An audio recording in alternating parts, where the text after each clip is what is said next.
My cheating ex-wife showed up on my doorstep, pregnant and broke, months after she bilated on me. It has to be yours, she bawled, full of it. I just started laughing and said, not my problem, and slammed the door in her face. I'm a 32-year-old guy. It was 8 months ago that Brooke, my wife of 4 years, who's now 30, blindsided me. She left me for Evan, who was 35 and from her yoga class. No warning, just, I'm in love, I'm gone. I was completely destroyed. The divorce took a while, but it was finalized about 4 months ago. She didn't put up much of a fight, just wanted out quick. The last few months have been about getting myself together, therapy, the gym, and hanging out with my friends like Scott, who's also 32.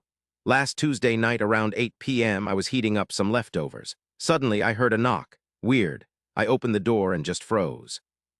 It was Brooke, but she looked awful. Her hair was a mess, her cheap coat was stretched tight over a giant baby bump, and her eyes were all red and puffy. She was clearly very pregnant, maybe 7 months along. My brain just shut down for a second. Then she started talking, her voice cracking, tears instantly pouring out. "Caleb," she whispered, "please, you have to help me." I just stared at her. What the heck was going on? "Evan kicked me out," she sobbed, clutching her stomach. "He said it wasn't his, he just took off. I have nowhere to go, Caleb, no money, nothing." She looked me right in the eye, tears streaming down her face. "It has to be yours, Caleb, the timing, it's gotta be yours. Please, you're the father, you have to help me." Wait a minute. She left 8 months ago. She looks 7+ months pregnant. She moved in with Evan right away. And we hadn't been intimate for at least a month before she left. Those dates just didn't add up. It had to have happened before she even admitted what she'd done. The initial shock turned into this icy, burning anger. The nerve of it all, I said, my voice strained, trying to stay cool, but it was useless. "Brooke, you left like 8 months ago. You look like 7 months pregnant. How does that even work?" She kind of winced, looking away. I don't know, maybe the dates are wrong, maybe it was right before I left. Please, Caleb, it doesn't matter, I need help. Doesn't matter. That's pretty much the only thing that does matter. She blows up our life for some other guy, gets knocked up, he ditches her, and I'm supposed to be the backup plan based on a big, fat lie. Something inside me just totally broke. That fake calm I was putting on disappeared. I let out this crazy, disbelieving sound. Then I started laughing a loud, harsh laugh born of sheer shock and fury right in her crying face. Her eyes just went wide like she couldn't believe it. The crying got all choppy. "Get out, Brooke," I snapped, the laughter gone, and now I was just ice. "That baby isn't mine, your mess isn't my problem." "But Caleb, you don't understand." "Oh, but I understood perfectly." I cut her off. The anger was barely contained. "You made your choice 8 months ago, you deal with it." And then I slammed the door hard, didn't even watch her go, just leaned against the door, shaking, not even sad, but with a white, hot anger at the disrespect. Called Scott right away to blow off steam before I just punched a hole in the wall. He was totally floored. She really tried that after everything. The guts of it? Yeah, the guts. I didn't feel an ounce of guilt, not a bit. Just this rock-solid feeling that I'd done what I had to do, and this sinking feeling that it wasn't over. It's been 2 weeks since that first knock, and yeah, Brooke wasn't about to let it go. Slamming the door in her face was just the beginning. The phone started ringing almost instantly. Constant calls, different numbers every time, tons of texts begging me to come back. She tried guilt-tripping me hard, saying things like, "How can you abandon your own child?" Then came the vague threats like, "Everyone's going to know what you did."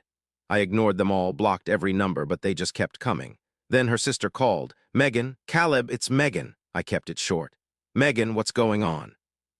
What's going on is my sister is pregnant, scared out of her mind, and crashing on my couch because her ex is being a heartless jerk.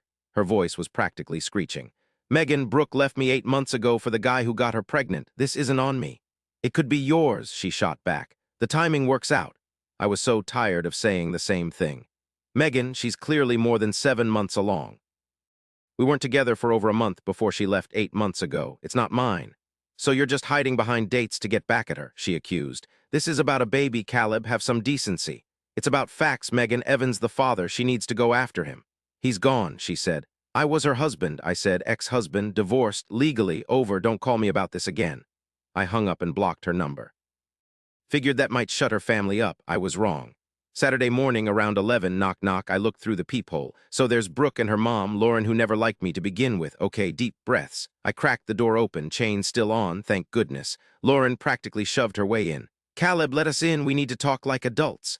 "There's nothing to talk about," I told her. "I've already said no." She snapped, "You listen, my daughter is carrying your child, you're going to take responsibility."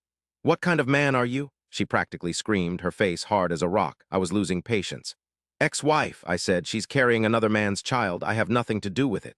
Brooke started crying again. Mom, he's being cruel, he won't listen. I just looked at Lauren and said, they made their choices, their mess. She should go after Evan. Lauren's voice got all high and mighty. You owe her support, Caleb, morally, financially. I said, my only responsibility was to be faithful during our marriage. She broke that. She ended things. We're even. Get off my property before I call the cops for harassment, I added. The threat of the police seemed to finally get to Lauren. She sputtered for a second. Brooke just wailed louder. Lauren yanked Brooke back. This isn't over, Caleb, she snarled. You'll hear from us again. They stomped down the hall, Lauren muttering under her breath. I locked the door, double-bolted it, my hands finally steady. But man, their sense of entitlement was seriously creepy. They actually think I should pay them back for Brooke messing up our lives. I started keeping a record of everything, calls, texts, the whole 9 yards. Screenshots, dates, times, the works. I talked to my lawyer friend again. He's got a cease and desist letter ready if we need it. For now, I'm just gathering evidence. Every single one of her ridiculous demands, every lie she told, just made me more determined. A week and a half went by like that. She stopped confronting me directly, but the games continued, just like I figured. First came the concerned friends act. A couple of people we both knew, mostly Brooke's buddies, called, really awkward calls, all of them. Hey, Caleb, heard about Brooke. Tough situation. Is there anything you can do for the baby? It was obvious they were told to call me. I was straight with them. I appreciate that, but Brooke dumped me 8 months ago for the guy who knocked her up. He took off. It's sad, sure, but it's not my problem. That baby ain't mine. That shut them up pretty quick. Then came the online attack. Scott showed me a screenshot from our town's Facebook page. Some anonymous post about a poor, pregnant woman abandoned by her heartless ex-husband who refused to help even though the baby might be his. They painted me as this terrible guy, using details that made it pretty clear who they were talking about. Total manipulation. I saved the screenshots, documented everything. It was harassment, and it pushed me to my limit. My lawyer buddy told me to chill out, but proving anonymous online trash talk is a nightmare without solid proof linking it back to them. I needed something irrefutable to fight back against her lies. And then it hit me, our old desktop. When Brooke ran off to start her new life with Evan, she grabbed her laptop but totally forgot about the old computer in the study. I kept it, meaning to clean it out eventually. So last night late, I fired it up. I opened my browser and went to the login for the cloud storage she used for all her stuff. Her email address was already there in the autofill. On a total whim, I tried a password she often used for stuff that wasn't super important. And holy crap, it worked. The browser had stayed logged in. Or she just reused that same predictable password and never changed it. My heart was pounding in my chest. The folders popped up, old photos, bills she'd scanned, and one labeled Chats Archive. Inside were logs from different platforms, including a huge message history with Evan. I started reading, going back months before she left me. There were flirty messages, secret meetings, the whole thing confirmed. The affair had started way before she came clean.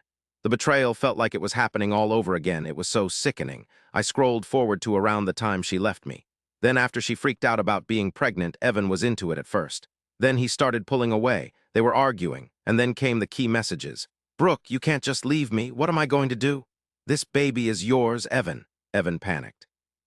I don't know if I can do this. It's too much. Maybe tell Caleb. Are you crazy? He'll know the dates. He'll know I cheated months before I told him. Later, there was a message from Brooke after Evan blocked her. Fine, run away, coward. I'll figure something out. Maybe Caleb will take me back if I say it's his. It was all right there, plain as day. Her admission that Evan was the father, she knew. The dates wouldn't lie. Her clear plan to lie to me as a backup. A wave of cold, hard reality just washed over me. I had every single thing saved. Messages, the exact times, everything. Multiple copies locked up tight. USB drive, a secure cloud storage, another new one with a password zipped up. I even emailed it all to myself and Scott. This wasn't about protecting myself anymore. This was about fighting back, proof that would blow her lies sky high. The way she'd planned it all, the way she lied, it was even worse than I thought. They wanted a fight, fine, let's go, update 3. It all went down last night. I knew it was coming, but man, it still made me so mad. I was just getting out of my car after work, and there they were, waiting for me. Brooke, Megan, Lauren, like some kind of ambush. Brooke looked worn out, but she was still trying to act tough. Megan and Lauren looked like they were ready for another round of this. Caleb, Lauren said, planting herself right in front of me, we need to talk about this right now. We've talked, I said. The answer's no, it's over. My voice was even, but I was gripping my keys so hard. She needs support, Megan chimed in. Real support, for the hospital, for afterward, you need to acknowledge this baby. Brooke started crying, holding her stomach. "Caleb, please," she begged. "I'm terrified. I have nothing. Just admit it's yours. Help your child." It was all an act, this desperate, frantic show. I just let them go on and on with their demands and accusations. Lauren playing the tough one, Megan the caring one, Brooke the desperate one. I just kept quiet, letting them wear themselves out. I'd been so angry earlier, but now, holding all the proof, that anger had turned into something cold and sharp. Finally, there was a pause. They just stared at me like they were sure I'd break down after all that. I took a deep breath, pulled out my phone, and unlocked it. "It's funny, huh? You guys keep harping on about who the father is." I said it real quiet, but my voice was tight, cutting through all the car noise in the lot. They stiffened up, all three of them, and started flipping through the file. See, I'd found some juicy messages in Brooke's chats with Evan. Brooke went totally pale. Lauren and Megan just stared at each other, totally bewildered. So I started reading nice and slow, this one from about 7 months back. It says, "Rob, right after Evan found out about the pregnancy," Brooke wrote, "This baby is yours, Evan." Dead silence. Total and complete silence. You could only hear cars in the distance. Brooke looked like she was gonna be sick. I kept going. When Evan, like an idiot, suggested telling me, you wrote back, "Ah, yes, are you insane? He'll know the dates don't match up. He'll know I was messing around way before I told him." That pretty much nails the timeline, don't you think? Megan gasped. Lauren looked completely stunned. "But here's the real kicker," I said, looking Brooke right in the eye. Her fake crying was long gone, replaced by pure panic. This next bit is after Evan blocked her. "Maybe Caleb will take me back if I say it's his." So all those tears, all those demands, just a backup plan, right? A carefully thought-out lie because your first plan fell apart. I put my phone down and watched their faces fall. Brooke wobbled a little. Megan started sputtering. You made that up." Lauren, for once, was speechless, just trying to take it all in. "Oh, they're real, Megan," I said. "Completely real chat logs with timestamps and everything. Straight from Brooke's cloud account. She forgot to lock down her old computer." I stepped right up to them, and they flinched. I looked them dead in the eye and said, "This harassment ends now. No more calls, texts, showing up at my place, posting online, or contacting my friends and family. Nothing. If I hear so much as a whisper, if one more lie gets spread around, I'm telling Evan's family everything. The affair, the lies about the baby's father, the whole 9 yards, publicly. And believe me, they'll want to know. And then I'm suing you for harassment and slander. I've got the proof." You could just see the fight drain right out of them. All that entitled swagger vanished, replaced by pure panic. Brooke wouldn't even look at me. Megan was stammering apologies, tugging at Brooke's arm.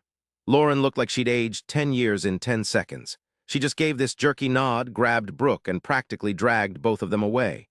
No snarky last words, just a quick, embarrassing escape into the darkness. I walked into my building and let out this huge breath. I felt vindicated. Finally. Okay, so final update. It's been 3 months since that confrontation in the parking lot. And guess what? Blessed peace and quiet. No contact from Brooke, Megan, or Lauren. The threat of telling everyone everything worked. I didn't have to release those messages, thank God. I just wanted them to leave me alone, not to destroy their lives. But I would have done it, no question. Of course, the rumor mill still churns. I've heard things here and there from Scott and other people. Brooke had a baby boy about 2 months ago. Apparently, Lauren insisted on a paternity test, probably wanted to be sure before getting too involved. Shocker, 0% me, 99.9% Evan. Figures, Evan's basically vanished. I hear he skipped town, got a new number, and he's doing everything he can to avoid any contact about child support. Lauren tried to hire some cheap online lawyer to find him and serve him papers, but it's a total dead end, and it's costing them a fortune they just don't have. It's just making things even worse for them. Brooke and the baby are staying with Lauren, and man, it's a disaster.